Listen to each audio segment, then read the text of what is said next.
Cavaleiros do Zodíaco em O Legado do Cinzel, a maldição que Xion escondeu do mundo O que você faria se, de repente, a verdade sobre tudo que você mais admira se revelasse uma mentira necessária? Se o mestre que você considerava um farol de sabedoria lhe confiasse com seu último suspiro, não um triunfo, mas um fardo envenenado? Uma culpa cósmica tão profunda que precisou ser escondida dos deuses. Esta é a história de Lisandro, um simples aprendiz que descobriu que o santuário, símbolo de justiça e luz, foi construído sobre um cemitério de segredos sombrios. E a única pessoa que pode impedir que esses segredos consumam o mundo não é um cavaleiro de ouro. É um jovem que sabe que o poder mais perigoso não é aquele que destrói, mas aquele que corrompe silenciosamente. Lisandro era um jovem cuja alma era feita de paciência e fogo contido. Enquanto outros discípulos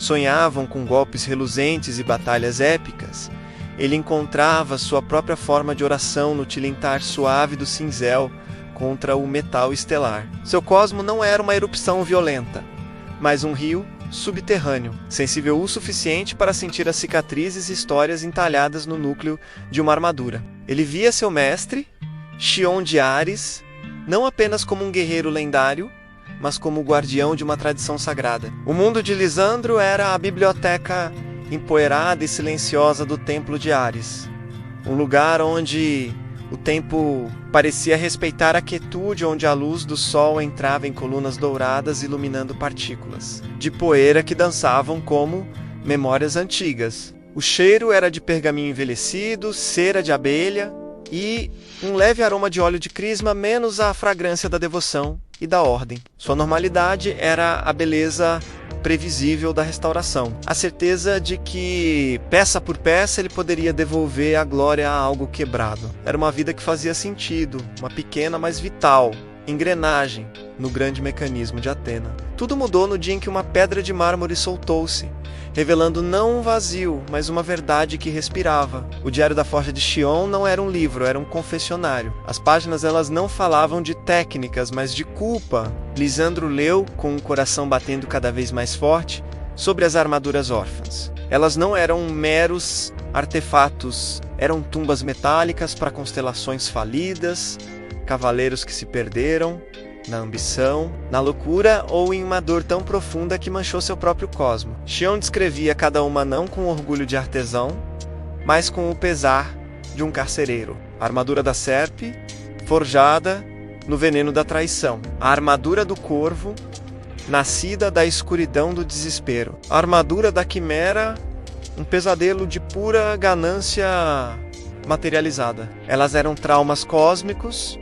e Xion escolhera isolá-las, acreditando que Countless era mais seguro do que arriscar a aniquilação cósmica de tentar destruí-las. Naquele momento, a imagem do mestre sábio e inabalável desmoronou, substituída pela de um homem carregando um fardo solitário e terrível. O incidente que rasgou o véu da teoria foi brutal e súbito. Uma escuridão não natural engoliu a luz do templo. Figuras vestidas com túnicas da cor de abissos profundos, menos aceita de ponto, emergiram das sombras. Eles não buscavam batalha, buscavam conhecimento, buscavam os diários. Xion, pegando-os de surpresa, lutou com a fúria de um leão acuado, mas a emboscada foi perfeita. Quando Lisandro chegou, atraído pelos estrondos do combate, encontrou seu mestre caído. Sua própria armadura de Ares rachada, o sangue manchando o mármore sagrado. O olhar de Xion não era de derrota, mas de uma urgência desesperadora. Ao pressionar o diário ensanguentado no peito de Lisandro,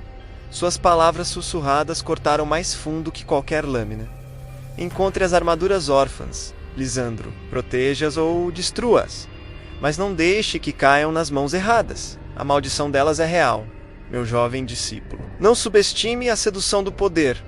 Naquele instante, a missão de restaurador terminara. Agora, Lisandro era o guardião de um legado amaldiçoado, um caçador de fantasmas metálicos, herdando não um título de glória, mas uma culpa ancestral.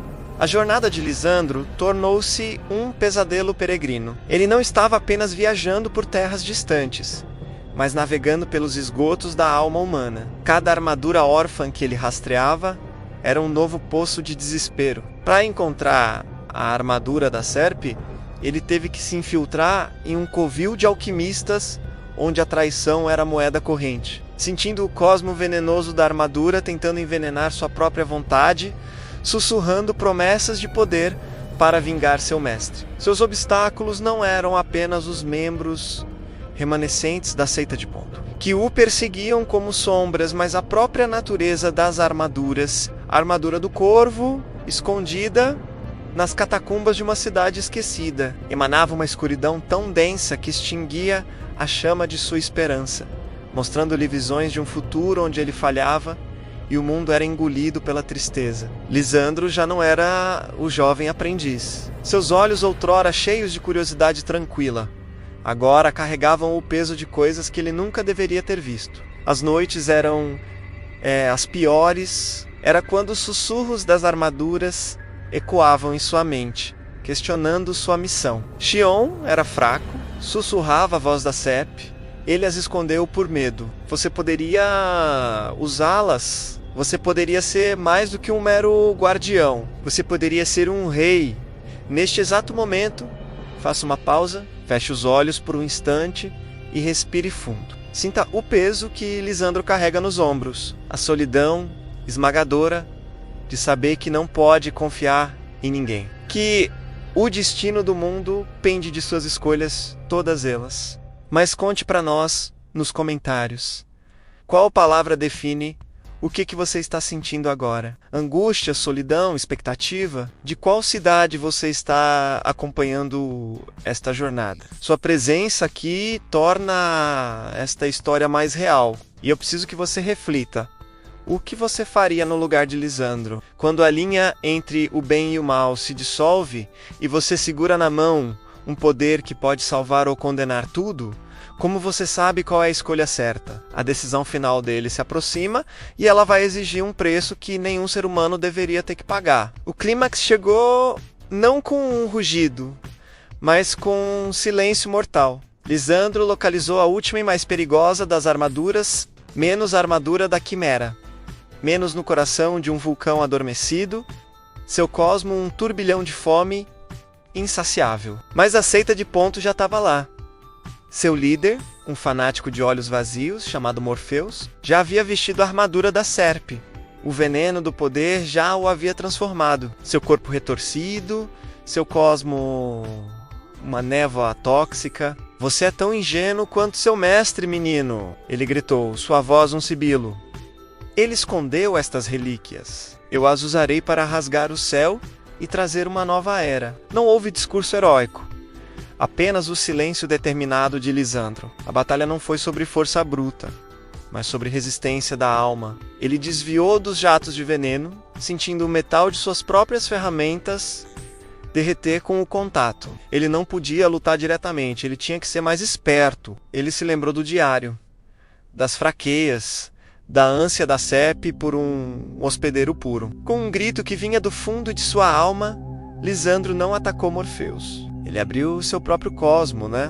Não como um guerreiro, mas como um artesão. Um cosmo puro, brilhante, ofertando-se como isca. A Serpe, sentindo uma alma não corrompida, rebelou-se contra Morpheus, virando-se contra seu portador em um frenesi de traição. O grito de Morpheus não foi de dor física, mas do terror de ser consumido pelo próprio poder que ele cobiçava. Foi nesse caos que Lisandro, com o último fragmento de metal estelar puro que carregava, desferiu um único e preciso golpe no núcleo da armadura da Serpe Selando, contendo a explosão cósmica que se seguiu ao custo de ser lançado contra a parede da caverna, seus ossos quebrando com o impacto. Quando a poeira de Cosmo baixou, apenas o crepitar da rocha resfriada quebrava o silêncio. Morpheus jazia sem vida, a armadura da Serpe destruída. Lisandro sobrevivera, mas a vitória não tinha sabor de triunfo. Ele olhou para os fragmentos da Serpe e para as outras duas armaduras órfãs,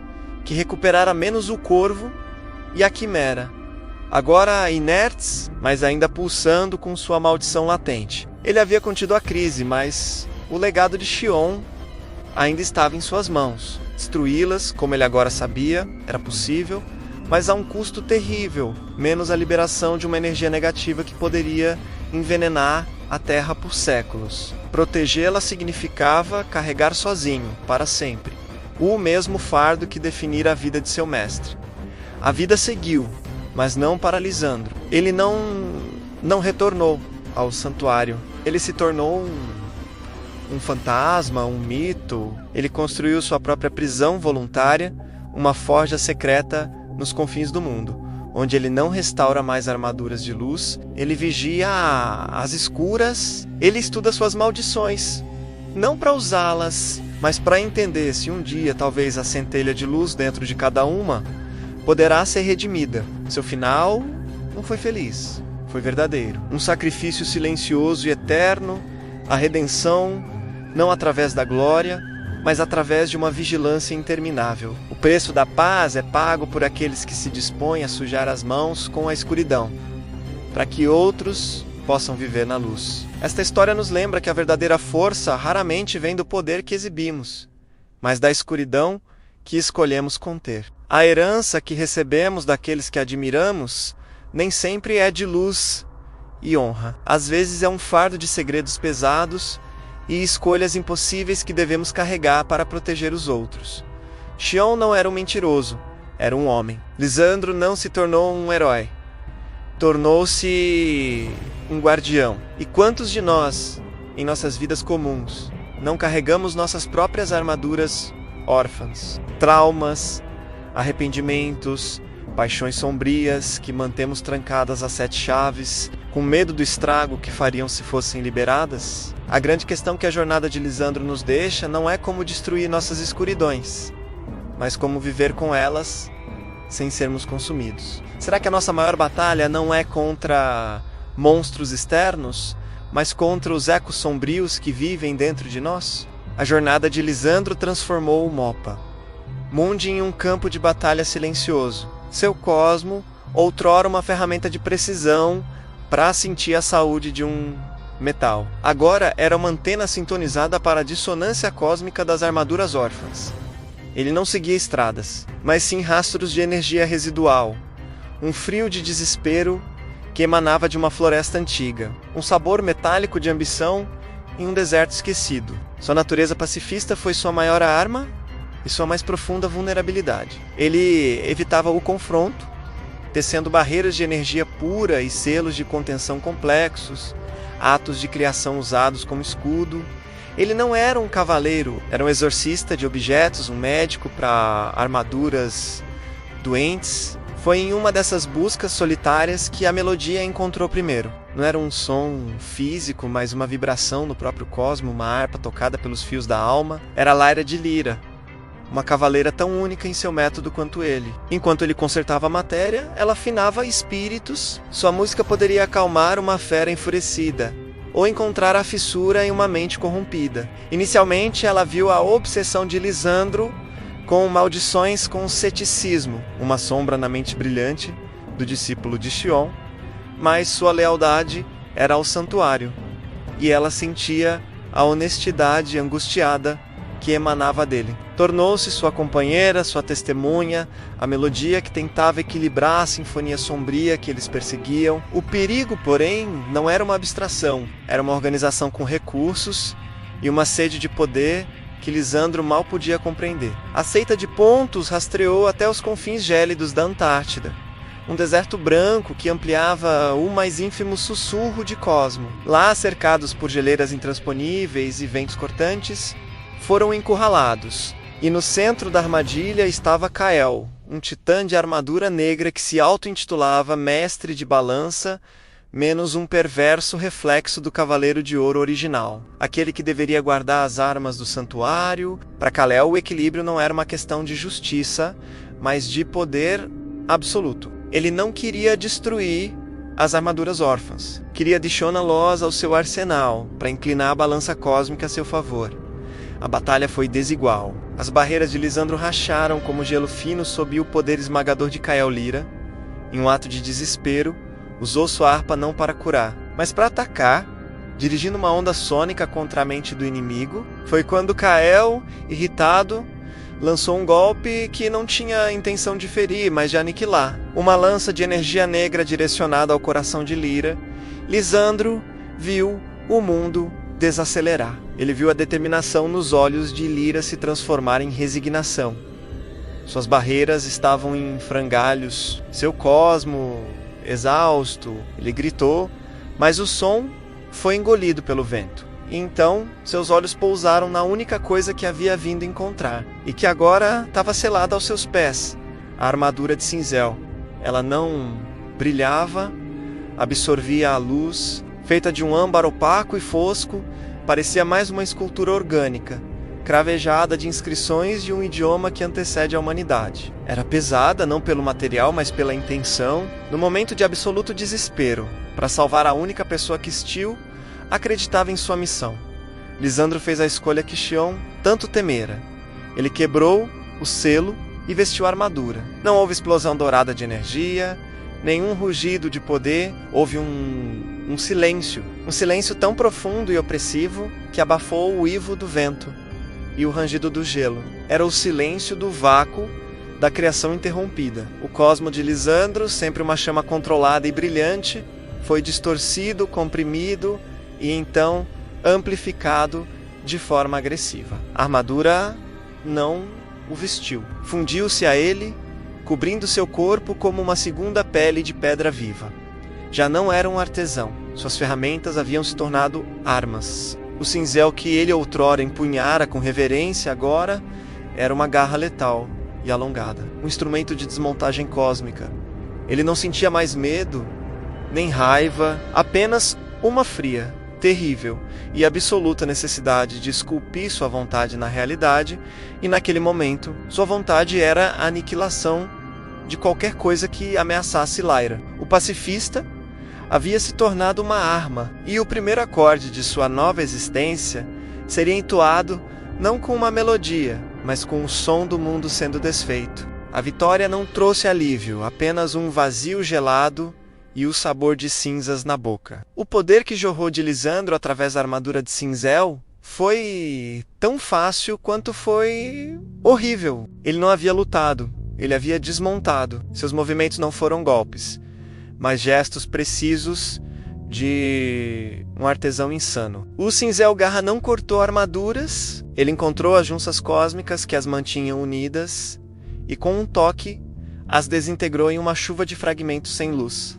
Os membros da seita de Ponto, que momentos antes era uma ameaça iminente, foram reduzidos a gritos silenciados e corpos desfeitos. Seus cosmos aniquilados não por uma força maior, mas por uma lógica perversa que os deslegitimou como existências completas. A brutalidade não foi sanguinária, foi clínica, e isso era o que mais enojava Lisandro. Ele havia se olhado no reflexo de uma geleira e vira um estranho, uma estátua de âmbar com olhos vazios, e então, no silêncio ensurdecedor que se seguiu ao massacre, a voz chegou. Não era um rugido ou um grito, era um sussurro sedoso que surgiu não em seus ouvidos, mas nas próprias fundações de sua mente, carregado de uma antiguidade aterradora e uma sabedoria perversa. Finalmente, a voz sussurrou, com a satisfação de quem encontra uma ferramenta perdida há eras.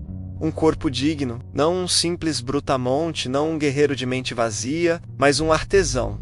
Alguém que entende a alma do metal. Você não sente, Lisandro, o poder de esculpir não apenas pedra, mas o próprio destino, de dar nova forma ao cosmos. Era Cines, o espírito da armadura, o primeiro portador. Ele se apresentou não como um demônio, mas como um colega, um mestre de um tempo esquecido, um lendário forjador da era mitológica, cuja habilidade era tão colossal que sua arrogância o consumiu.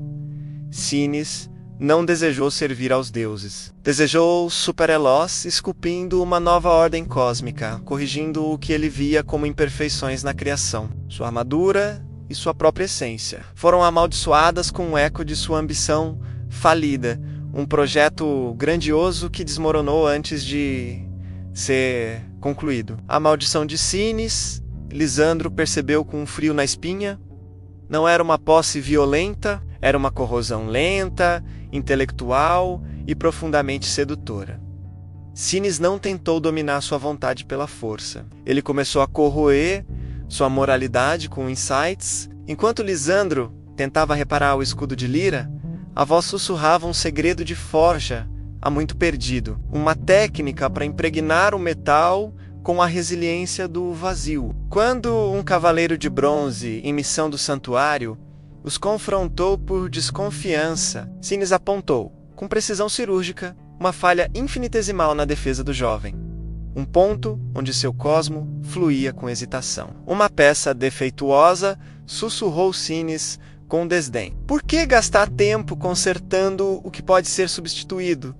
Nós podemos forjar algo melhor, algo puro. Ele oferecia poder não para destruir, mas para consertar o mundo de maneira mais eficiente, mais lógica. E nesse conserto, aqueles que se opunham menos, os teimosos, os fracos, os deuses que governavam através do caos, eram meras impurezas a serem eliminadas pelo fogo. Lisandro tornou-se um paradoxo ambulante, um retrato da luta entre sua essência e a corrupção. Cada vez que ele vestia a armadura para proteger Lyra, para selar uma ameaça, para sobreviver, ele se afastava um pouco mais de sua humanidade. Seu cosmo, outrora uma chama calma e dourada, de criação transformava-se em uma labareda âmbar e instável. Um fogo que não aquecia, mas desconstruía. Com um simples toque, ele agora era capaz de desmontar o cosmo de um oponente, de desfazer a energia que o mantinha unido, reduzindo um guerreiro a um amontoado de átomos sem vontade. Lyra olhava para ele com uma dor silenciosa nos olhos, já não conseguindo distinguir onde terminava o jovem que ela conhecera e começava a ferramenta animada de Cines. O artesão que queria preservar a vida agora carregava o poder de revogá-la com a frieza de quem apaga um esboço falho. E o pior de tudo era que, em seus momentos mais sombrios, Lisandro começava a achar que algumas das coisas que a voz sussurrava faziam um sentido terrível. A busca não era mais por armaduras, era uma corrida desesperada contra a própria alma de Lisandro. Lyra assistia, impotente, a lenta erosão do homem que conhecera. Cada vez que ele vestia o cinzel, sua voz perdia uma nuance. Seus gestos se tornavam mais mecânicos. Sua empatia substituída por um cálculo gélido. Ele já não a olhava como uma aliada, mas como uma variável em sua equação distorcida para consertar o mundo. Foi então que Lyra fez da sua própria existência um contra-ataque. Ela não brandiu sua harpa como arma, mas como um farol. Em cada acampamento, em cada momento de trégua, seus dedos dedilhavam as cordas, não para lutar, mas para curar. Sua melodia era um rio de prata contra a escuridão âmbar. Uma lembrança teimosa de sol, do cheiro da biblioteca de Ares, do som do cinzel de Lisandro trabalhando com um propósito puro. Era uma batalha espiritual travada em acordes e harmonia. Cada nota um fio de esperança, tentando costurar de volta o tecido rasgado de sua humanidade. Os sussurros de Cines eram uma sinfonia de arrogância. A música de Lyra era um lamento de amor. E eles se entrelaçavam na mente de Lisandro em uma guerra silenciosa e brutal. O palco para o desfecho foi o templo abandonado de Hefesto, uma catedral natural de rocha vulcânica e metais ressecados no coração de uma montanha ativa. O ar tremulava com calor e uma pressão cósmica insuportável. No seu centro, selada a uma bigorna colossal, feita de um meteorito negro, pulsava a mais perigosa das armaduras órfãs, a armadura de bigorna. Era pura inércia e peso, o poder de esmagar a realidade em conformidade com uma vontade singular. E Caé, o mestre de balança, estava lá, não para vesti-la, mas para usá-la como forra. Seu plano era monstruoso em sua ambição. Ele queria fundir as armaduras órfãs que possuía na bigorna, martelando-as em uma arma que pudesse reescrever a própria vontade de Atena. Ao ver Lisandro e Lyra adentrarem o santuário, um sorriso triunfante surgiu em seu rosto. Vejo que você trouxe a última peça do quebra-cabeça, forjador, rugiu Cael, apontando para a armadura de cinzel. Sua função é esculpir a forma, a minha providenciar o material. E então a voz de Cines explodiu na mente de Lisandro, não mais um sussurro, mas um clarão de pura, irresistível tentação. Vês, ele é um tolo, um martelo sem propósito, mas nós somos a visão e o cinzel. Não o ajudaremos, Lisandro, nós o usaremos. Fundamos a bigorna e o cinzel. Com esse poder combinado, seremos o novo deus da forja. Podemos acabar com todas as guerras, toda a dor, toda a imperfeição sob o nosso governo absoluto. Um cosmos perfeitamente esculpido. É para isso que você nasceu. É o ápice da arte. A visão que Cines pintou era hipnótica, paz, ordem, perfeição, tudo o que ele sempre quis, mas alcançado através da tirania mais absoluta. A batalha final se tornou um triplo conflito. Lisandro contra Kyle, que canalizava o poder da bigorna em golpes que ameaçavam desintegrar a própria montanha. Lisandro contra Lyra, que, com lágrimas escorrendo pelo rosto, tocava a melodia mais pura e dolorosa de sua vida. Uma canção que era um único e desesperado apelo. Lembra-te de quem você é. E, mais profundamente, Lisandro contra Cines, uma guerra civil dentro de sua própria alma. Foi no ápice do caos, com Kael erguendo um martelo de energia cósmica para golpear a bigorna e desencadear o caos. E com os sussurros de Cines prometendo um trono entre os deuses que a melodia de Lyra finalmente atravessou a névoa. Não foi um estrondo, mas uma nota única, sustentada, pura como o primeiro dia da criação. Ela ecoou não como uma ordem, mas como um lembrete. Do rosto de Xion, confiando a ele um fardo do seu próprio orgulho ao consertar uma armadura. Da luz nos olhos de Lyra quando ele falava sobre a beleza de um metal curado. E naquele instante de clareza agonizante, Lisandro entendeu.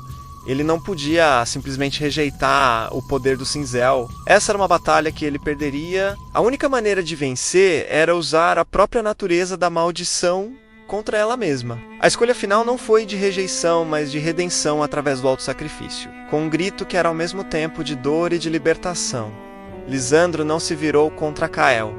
Ele girou o cinzel garra e o cravou profundamente no próprio peito da armadura de cinzel. Ele usou todo o seu conhecimento como forjador, todo o poder de desmontar o cosmos que Cines lhe dera, e o direcionou para o núcleo da própria maldição. Ele não estava tentando destruir a armadura. Ele estava desfazendo o vínculo, esculpindo a própria alma corrompida de Cines para fora de sua existência. O rugido de fúria e terror de Cines ecoou pela dimensão, um som de escuridão sendo desfeita, enquanto a armadura de cinzel começou a rachar, brilhando com uma luz cegante e dolorosa. Lisandro estava disposto a se desfazer junto com ela, pagando o preço final para se libertar e salvar aqueles que amava. O estrondo não foi de uma explosão, mas de um silêncio que se fez carne. Quando o Cinzelgara perfurou o núcleo da própria armadura de cinzel, o universo pareceu conter a respiração. Um clarão de âmbar puro, dolorosamente brilhante, engoliu o templo de Hefesto, não como fogo, mas como uma onda de desconstrução absoluta. Dentro daquela luz, Lisandro não via, mas sentia. Sentia os fios de ambição, orgulho e loucura que teciam o espírito de Cines se desfazendo um a um, como um tecido cósmico sendo desfiado. O rugido do primeiro portador não era de raiva, mas de puro espanto, menos a espada que ele forjara para esculpir o mundo. Estava sendo usada para esculpir sua própria aniquilação. Então, silêncio. A luz se apagou. Fragmentos de âmbar opaco, agora inertes e sem vida, choviam suavemente no chão da caverna, como lágrimas petrificadas de um deus falecido. Ao centro, a armadura de bigorna, privada do cinzel, que daria forma ao seu poder, emitiu um gemido baixo e retornou à sua letargia. Kael, desprovido de seu instrumento de poder, recuou para as sombras. Derrotado não por um golpe, mas pela lógica implacável de um sacrifício que ele nunca poderia compreender. E no epicentro daquela redenção auto-infligida, Lisandro caiu de joelhos, não de dor física, mas do peso esmagador do vazio deixado para trás. Ele estava são, ele estava salvo, mas quando ergueu a mão, uma centelha de cosmo, âmbar instável, dançou em sua ponta menos uma cicatriz eterna em sua própria essência. Um lembrete físico de que a escuridão que ele hospedara sempre deixaria suas marcas. Agora, a poeira cósmica baixa. Lisandro sobreviveu. Mas o jovem aprendiz que entrou naquela biblioteca, em Ares, morreu naquele dia. Em seu lugar, ergue-se um homem cujos olhos carregam a sabedoria amarga de quem olhou para o abismo e sentiu o abismo olhar de volta, menos e sussurrar promessas sedutoras. Ele perdeu a inocência, aquela crença ingênua na pureza do poder, mas não perdeu sua alma. Na verdade, ela havia sido temperada no fogo da tentação e resgatada nas águas do sacrifício, tornando Sei mais forte e mais complexa. Ele não retorna ao santuário.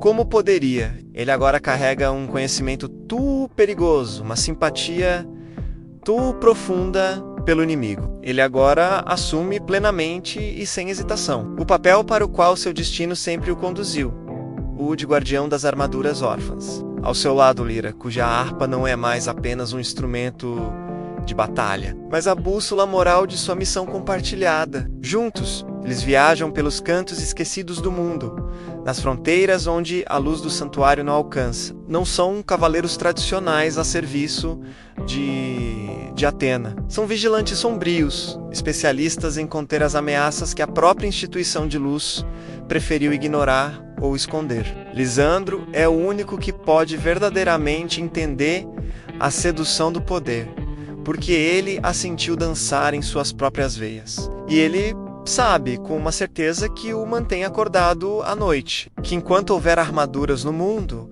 esses símbolos magníficos e terríveis da alma humana, menos haverá. Corações dispostos a serem corrompidos por elas, ele se tornou o Cavaleiro de Cinzel. O título, outrora uma maldição, é agora um aviso e uma promessa gravada na própria história do cosmos. Ele não é o portador do poder de esculpir o destino.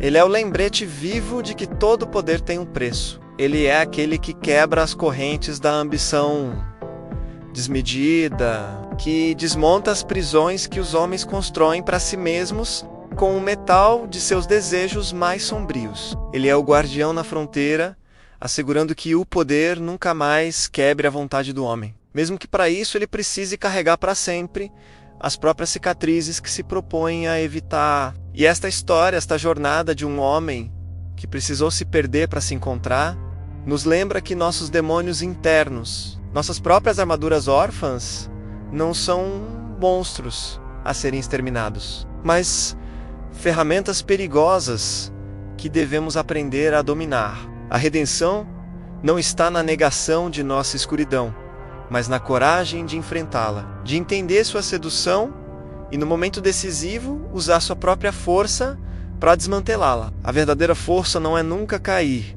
mas se levantar, sabendo que parte da queda sempre viverá dentro de você. Se a jornada de Lisandro tocou o seu coração, se você já sentiu o puxão sutil de uma paixão sombria ou a luta entre o que é fácil e o que é certo, então você faz parte desta história. Comente abaixo qual é a armadura órfã que você carrega. Aquela ambição, aquele medo, aquele segredo que, se deixado sem vigilância, poderia consumir você. Use uma palavra: orgulho, solidão, vingança. Sua coragem em compartilhar torna esta comunidade um farol de apoio. Não se esqueça de se inscrever no canal e ativar o sininho. Na próxima semana, a história será diferente, mas a jornada pela alma humana continuará. Vou contar a história de um homem que recebeu uma carta 40 anos depois do remetente ter morrido, uma carta que contava um segredo capaz de desfazer uma família inteira. Compartilhe este vídeo com alguém que compreende a complexidade de carregar um fardo e a beleza agridoce de se levantar depois da queda. A vigilância nunca termina. Até a próxima.